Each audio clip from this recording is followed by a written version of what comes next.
Good evening. The British have one wonderful quality. Whenever anything is attacked, they rush to its defence. First the Falklands, then Animal Lib, and now Blot on the Landscape. Here's Cherry Bryn of Sheffield. I'm beginning to think I'm the only person in the whole country who's harbouring this dreadful secret. You see, I hate Dallas and Dynasty and all soap operas, and I think Blot on the Landscape is very funny. There, it's out. And I don't care if I'm stoned in the streets and never again mentioned in polite company. Well, I think you'll find that polite company is also watching Blot on the Landscape. We've had a number of letters praising it, including this one from Mrs. S.J. Lyons of Stratford-upon-Avon. While I'm inclined to agree that George Cole's Bottom is a sight I would rather have missed, nevertheless the series is very much after the spirit of the book, and the cast achieve exactly the right degree of overacting, which renders the whole thing totally inoffensive and absolutely hilarious.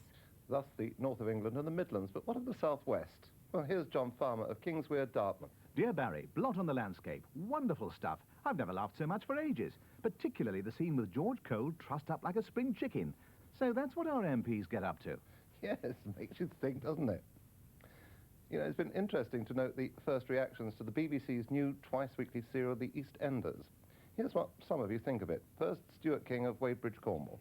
After what seems like months of BBC build-up, the Eastenders arrived on our screens with nothing more than a trashy, over-violent storyline and weak cardboard performances from its second-rate cast. Unfortunately, this will almost certainly be sufficient to ensure its success. I, for one, would like to see this nauseating insult to the intelligence nipped in the bud. Surely we deserve something a little better for our licence fee. But on the other hand, there's Tim Brazier of Welling in Kent. EastEnders, excellent. I must write and say how impressed I was with the first episode of EastEnders.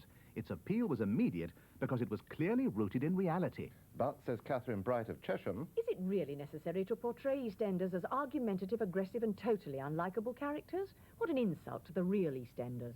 and last word, for now, goes to... A towel in Pauline Fowler's laundrette, Albert Square, East 20. Well, actually, it's from Bideford. EastEnders, fantastic, brilliant. Superb acting, superb direction, superb storyline, great characters. After this brilliant opening episode, I think EastEnders is here to stay for a very long time. And I suspect you're right. The vote seems pretty divided, as it does about Maelstrom, which precedes us. Here are 2 letters on that subject. The first is from Reg Bream of Great Bar, Birmingham. I'm beginning to wonder if anything will ever happen in Maelstrom.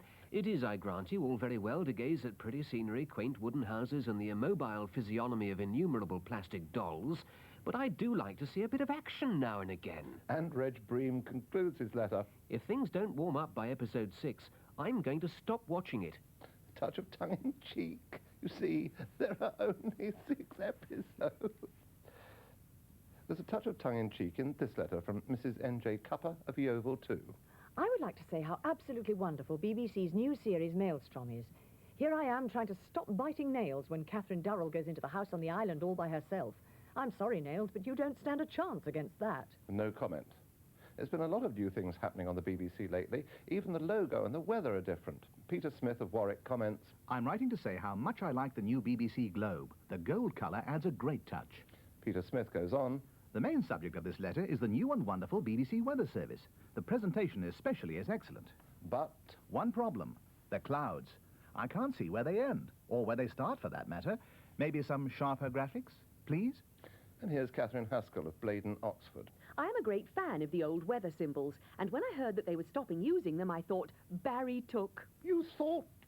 Well, I've seen myself as a sex symbol, but never as a weather symbol. I was wondering Yes?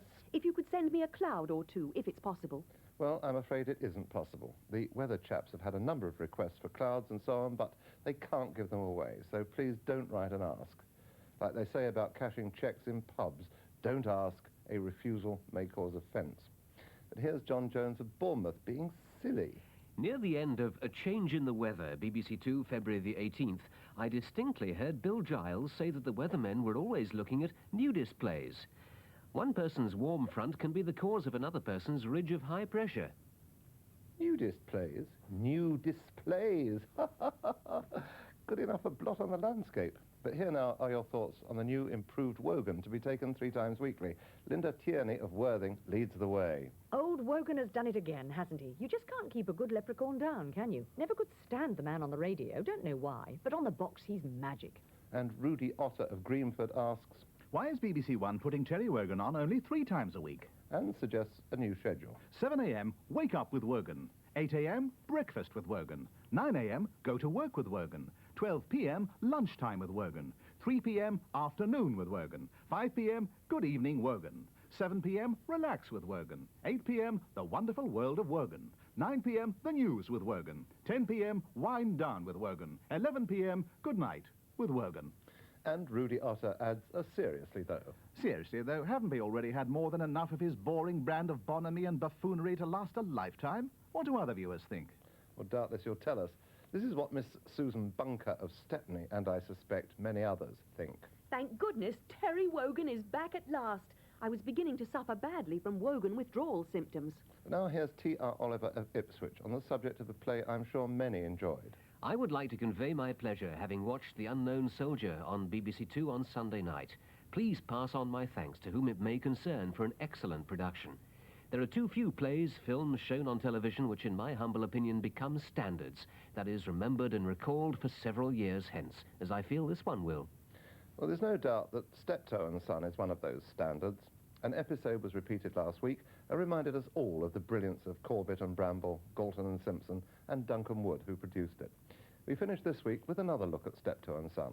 Until next week, goodbye. Now put your arms around me. I didn't know you cared. One there, not one there. Do you come here often? Concentrate on what you're doing. Oh, 1, 2, 3. One, two. Who's the lucky boy for going your way? Who kissed you good night on your doorway?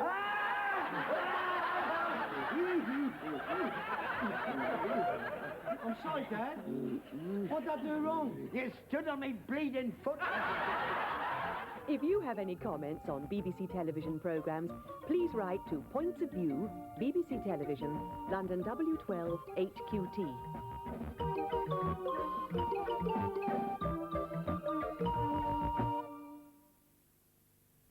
On BBC Two shortly, there's some unexpected emotional entanglement in episode 3 of Inside Out.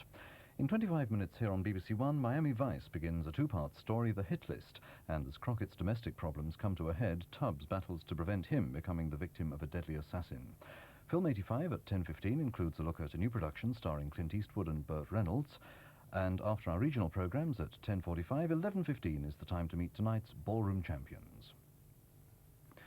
Now it's 9 o'clock and time for the news with John Humphreys.